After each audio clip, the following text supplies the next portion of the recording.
हाय, hello, नमस्कार. आज छान अशी आहे ना, दुधी भोपळ्याच्या हलव्याची रेसिपी तुमच्याबरोबर शेअर करते. आता सणवार तर येतातच आहे. श्रावण महिना चालू होतोय, त्याच्यामुळे गोडाचे तरी पदार्थ सारखे होणारच आहेत. उद्या तर गुढीपौर्णिमाच आहे, त्याच्यामुळे तर मग आज छानपैकी असं काहीतरी नैवेद्याला करायचं असेल ना, तर दुधी भोपळ्याचा हा हलवा दाखवलेला आहे.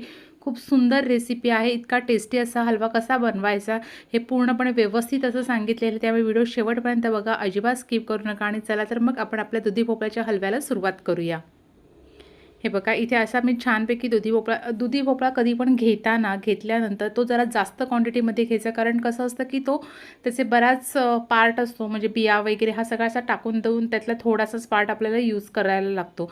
त्याच्यामुळे घेतानाच दुधी जरा जास्त घ्यायचा आणि म्हणजे तुमच्या त्या मनाने हलवा तयार होऊ शकतो. आता इथे मी दुधी घेतल्यानंतर तो व्यवस्थित धुवून स्वच्छ वगैरे कापून घेतलेला आहे आणि अशा पद्धतीने त्याचे छोटे छोटे तुकडे करते. का तर आपल्याला तो व्यवस्थित असं साफ करून आतून म्हणजे त्याच्या बिया वगैरे काढून, कोवळा कितीही असला तरी छोटी मोठी अशी बारीक सारीक बी असेल ना, तर त्याला ना कडवटपणा येतो. त्याच्यासाठी इथे आपण पूर्णपणे बिया काढून घ्यायच्या. त्या बिया काढताना मी 2 पद्धतीने दाखवते. हे बघा, जर बिया अशा जरा जाडसर असतील तर सुरीने सरळ असं तेवढा बियांचा भाग कट करून घ्यायचा. आणि कधी कधी कसं होतं, कोवळ्या असतील आणि अगदीच काय काय बिया त्याच्यामध्ये अशा छोट्या छोट्या अशा अडकल्या असतील, तर सरळ चमचा घ्यायचा आणि अशा पद्धतीने खरडवून काढायचं की त्या बिया आहेत ना, बरोबर एक एक एक निघून जातात. म्हणजे कसं, तर कोवळ्यामध्ये कसं होतं की बियांचा असा भाग आहे ना, थोडा थोडासाच असतो. तर तशा पद्धतीने आपण अशा चमच्याने हे असं खरडवून वरचा बियांचा भाग जो असतो तो काढून घ्यायचा. कारण का त्याच्यात कडवटपणा असतो आणि सालामध्ये सुद्धा कडवटपणा असतो, त्यामुळे साल पण आपल्याला वापरायचा नाही आहे, बियांचा भाग पण नाही. आता इथे मी किशणी घेतलेली आहे आणि असं किशणीचा जाड भाग आहे तो आपण तिथनं आपण दुधी किसायचं आहे. आता साल आहे ते मी साल असं वरनं पकडलेला आहे आणि जेवढा गर आपल्याला घ्यायचा आहे दुधी भोपळ्याचा, तेवढाच आपण तो किसून घ्यायचा आहे. इथे मी थोडासा तुम्हाला सुरुवातीला दाखवते की कशा पद्धतीने मी किसून घेतलेलं आहे. हे सालवरती असल्याने की आपल्याला एक ग्रिप पण मिळते पकडून व्यवस्थित असं म्हणजे किसायला. त्याच्यामुळे अशा पद्धतीने आपण सगळा दुधी आहे तो किसून घ्यायचा आहे. फक्त तर सुरुवातीला मी दाखवते, जेवढा जाड किशणीच्या भागाने आपण किसलं ना, की हे बघा, साल असं व्यवस्थित क्लीन करून आपण साईडला ठेवायचं आणि मधलाच गर घेतलेला आहे. अशा पद्धतीने असा लांब असा जाडसर असा आपण दुधी भोपळ्याचा गर काढून घ्यायचा आहे. इथे अशा पद्धतीने मी सगळा दुधी भोपळ्याचा गर काढून घेतलेला आहे. इथे साधारण मेजरिंग कपचे 2 कप माझा हा दुधीचा गर मला हा मिळालेला आहे. जेव्हा दुधीचा हलवा तुम्हाला करायचा असेल त्याच वेळेला लगेच किसायचा, आधीपासून किसून ठेवून बऱ्याच वेळाने करणं असं करू नका.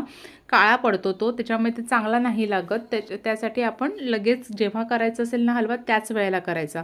आता इथे मी 2 चमचे तूप घेतलेलं आहे आणि तुपावरती आता आपण जो दुधीचा सगळा किस आपण काढून घेतला होता, गर किसून घेतला होता, तो आहे ना एक 5 मिनटं असं आहे ना परतवून घ्यायचा. छानपैकी खमंग असं परतवून घ्यायचा की त्याच्यामधला असं जरासा उघरटपणा वगैरे काय असेल ना, तर तो सगळा निघून जातो आणि आपल्या हलव्याला ना एक टेस्ट खूप छान येते. त्याच्यामुळे तुपावरती आहे ना अगदी 5 मिनटं फक्त आहे ना तो असा परतवून घ्यायचा.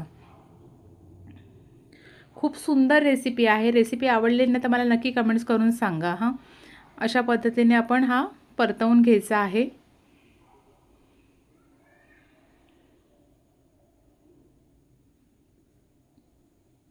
आता आपण त्याच्यामध्ये ना दूध टाकून घ्यायचं. इथे मी 3/4 कप म्हणजे 1 कपला थोडंसं कमी असं दूध टाकून घेतलेलं आहे आणि दुधामध्ये आपण चांगला 10 मिनटं आपला दुधीचा किस आहे ना तो शिजवून घ्यायचा आहे. आता आपण तुपावरती चांगला परतवून घेतला खमंग असा आणि आता दुधामध्ये तो थोडासा शिजवून घ्यायचा आहे. अगदी छानपैकी त्याला एक उकळी आली पाहिजे. फक्त मध्ये-मध्ये जरा ढवळून घ्यायचं आहे आणि छानपैकी त्याला अशी एकदम उकळी काढून घ्यायची आणि आपण हा किस आहे तो व्यवस्थित असा शिजवून घ्यायचा आहे. आता इथे हे बघा, छानपैकी त्याला उकळी एक 10 मिनटं झालेले, चांगली उकळी आलेली आहे. मध्ये-मध्ये चांगलं मी असं व्यवस्थित असं परतवून सुद्धा घेतलेलं आहे. त्याच्याने कसं होतं, की आपण साखर आधी टाकायची नाही आहे. आधी आपण एक-एक स्टेप करतो, हलवा शिजवून घ्यायचा आहे आणि मग गोडासाठी आपण साखर टाकणार आहोत. आता इथे मी खवा घेतलेला आहे. खवा इथे तुम्ही 100 ग्रॅम ते 150 ग्रॅम म्हणजे 2 कप तुमचा दुधीचा किस निघत असेल ना, तर त्यासाठी 100 ते 150 ग्रॅमच्या जवळपास तुम्ही खवा घेतलात ना तरी चालेल. म्हणजे तुम्हाला असं भरपूर दाणेदार आणि असं पाहिजे असेल ना, तर 150 ग्रॅम तरी खवा घ्या. अगदी असं मीडियम जरा घट्टसर असा पाहिजे असेल तर 100 ग्रॅम खवा तुम्ही घेतलात तरी चालेल. आता दुधामध्ये आपण अर्धा अधिक शिजवून घेतलेला आहे दुधी आणि त्याच्यानंतर आता खवा टाकला आहे. खव्याने त्याचा टेस्ट आणि तो आता जो खव्याचा वास येतोय ना, तो खूप सुंदर येतोय. तर खवा पण व्यवस्थित असा मिक्स करून परत एक 10 मिनटं शिजवून घ्यायचं आहे. आता शिजवताना खवा टाकल्यानंतर थोडासा त्याला असा घट्टपणा यायला सुरुवात होते. त्याच्यामुळे तुम्हाला तेव्हा असं थोडेसे थेंब उडतात दुधाचे हलवा करताना वगैरे. त्यामुळे जरा जपून हाताला चटका लागू नये हे सगळ्या गोष्टी सांभाळून आपल्याला आपला सुंदर असा दुधीचा हलवा तयार करायचा आहे. फक्त आता खवा टाकल्यानंतर एक गोष्ट लक्षात ठेवायची की सारखा आपल्याला तो मध्ये अगदी लगेच जातो. दूध टाकल्यानंतर कसं आपण थोडा वेळ थांबत आपण तो ढवळ लावतो. पण खवा टाकल्यानंतर तो जरा लागू शकतो भांड्याला. त्याच्यामुळे आपण लगेच तो ढवळत राहायचा आहे. आता हे बघा छानपैकी त्याला असं सगळं व्यवस्थित असं एकजीव झालेलं आहे. आता आपण इथे टाकायची आहे ह्या टायमाला साखर पण इथे मी 3/4 कप म्हणजे 1 कपला थोडीशी कमी अशी घेतलेली आहे. तुम्ही गोड कितपत खाता त्याच्यानुसार साखरेचं प्रमाण थोडंसं कमी जास्त केलं तरीसुद्धा चालू शकतं. अशा पद्धतीने साखर टाकायची. आता साखर टाकल्यानंतर साखर थोडी मेल्ट झाली की जरा परत आपला हलवा आपल्याला पातळ वाटेल. मग तुम्ही लगेच असं म्हणाल की आता परत पातळ झाला आता कसं, तर असं काही नाही. साखर थोडी वितळली ना, ती विरघळली की मग तो थोडंसं त्याला पाण्याचा त्याचा अंश असतो तो सगळा त्याच्यामध्ये मिक्स होऊन जरासा आपल्याला हलवा आपल्याला पातळ वाटू शकतो. पण तसं काहीही नाही.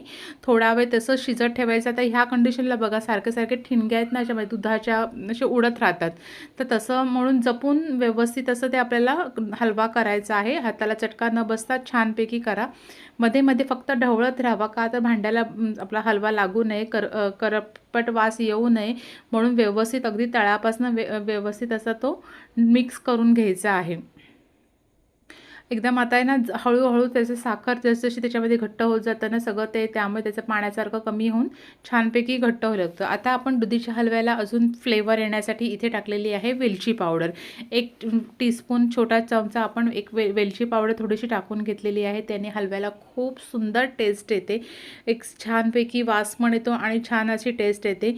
त्याच्यामुळे आपण इथे वेलची पावडर टाकून घेतली आहे. आता तुम्ही तुमच्या आवडीनुसार तुम्हाला जे काही ड्रायफ्रूट्स टाकायचे असेल, आता इथे मी काजू, बदाम, पिस्ता असे बारीक करून त्याच्यामध्ये टाकलेले आहेत. तुम्ही तुमच्या आवडीनुसार कोणतेही ड्रायफ्रूट्स ह्याच्यामध्ये टाकू शकता. आणि फक्त सगळ्या गोष्टी आहेत ना एक टाकायचं. सगळं एकदम सुरुवातीलाच टाकून हलवा शिजत ठेवायलाचा नाही आहे. आधी दुधामध्ये छानपैकी शिजवून घ्यायचा, मग खवा टाकून थोडा त्याला घट्टपणा आणायचा, साखर टाकून त्याच्यातला गोडवा वाढवायचा आणि छानपैकी त्याच्यामध्ये ड्रायफ्रूट्स टाकायचे. आता इथे मी ग्रीन कलरचा फूड कलर घेतलेला आहे. ह्या पूर्णपणे ऑप्शनल आहे. पण आपल्याला हलवा आहे ना दिसायला अजून छान वाटला पाहिजे ना, कारण कसं होतं साखर, दूध आणि खवा मिक्स झाल्यानंतर त्याचा त्यांना थोडा हलव्याचा कलर चेंज झालेला असतो. थोडा व्हाईटपणा त्याच्यामध्ये जास्त आलेला असतो. पण आपल्याला आपला दुधीचा हलवा अजून छान म्हणजे जसा त्याची टेस्ट छान पाहिजे तसा तो दिसायलाही सुंदर पाहिजे. त्यासाठी आपण इथे हा असा ग्रीन कलर टाकून घेतला. आता ग्रीन कलर टाकताना सुरुवातीला थोडासाच टाकायचा, कारण का जसा हलवा घट्ट होत जातो तसं आहे बघा अशा पद्धतीने त्याला सुंदर कलर येतो. तुम्ही सुरुवातीलाच कलर जास्त टाकलात ना तो खूप डार्क कलर तुमचा होईल जसा हलवा घट्ट झाल्यानंतर. आणि हलवा थोड्या वेळाने थंड झाला ना की तो अजून घट्ट होतो. आणि अशा पद्धतीने मस्तपैकी असा आपला दुधीचा हलवा आपण तयार केलेला आहे. खूप सुंदर, करायला सोपा आणि खायला टेस्टी असा दुधीच्या हलव्याची रेसिपी तुमच्याबरोबर शेअर केली. रेसिपी कशी वाटली मला नक्की कमेंट्स करा. आणि चॅनलवर नवीन आहे, चॅनल अजून सबस्क्राईब केलं नसेल तर लवकरात लवकर चॅनलसुद्धा सबस्क्राईब करा. आणि काही गोष्टी विचारायच्या असेल, काही समजलं नसेल, काय असेल तर मला नक्की कमेंट्स करून विचारू शकता. थँक्यू.